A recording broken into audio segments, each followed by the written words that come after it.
Ada dulu anak-anak ngaji di bawah tanah. Lah sapokan ngaji ndak jombo Quran dah. Sudah tu disuruh ada guru pulang tu. Anda jombo Quran ngaji bisuak dan suruh pulang lagi ke cik gurunya. Iyo ndak jadi bawa Quran, nyusi di guru pulang. Ibu di rumah menangi. Di rumah menangi apa ndak do? Amak ndak do. Nan tinggal hanya nyinyiknya. Nyinyik ko bahasa siko ako. Oh nenek, nenek ya. Hanya nenek ko menangi yang nyinyo.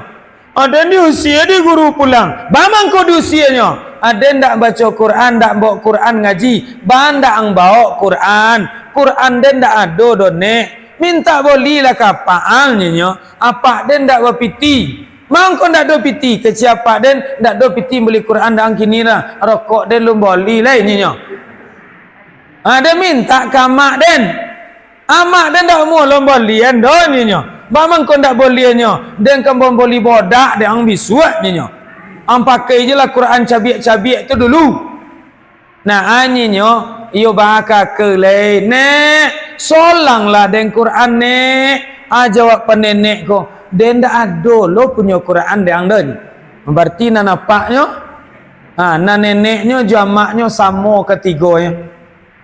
Di cucu ndak yakin dibuka lah lemari nenek tadi. Nampak Al-Quran sedang ikut kecil cucunya. Nek, kok kan ada Quran nek kok. Nek kecil ni ndak solang lah dan nek. Kecil neneknya kok. Nan itu jangan baca-baca nak. Jangan bawa ke surau. Jangan kawaang. Aden julum pernah aden baca yang lain ni. Bamang kau ndak nek baca.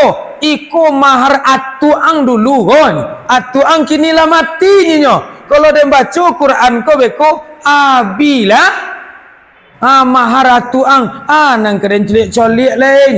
Enek siko lain lo mode tu. Linda alhamdulillah aman.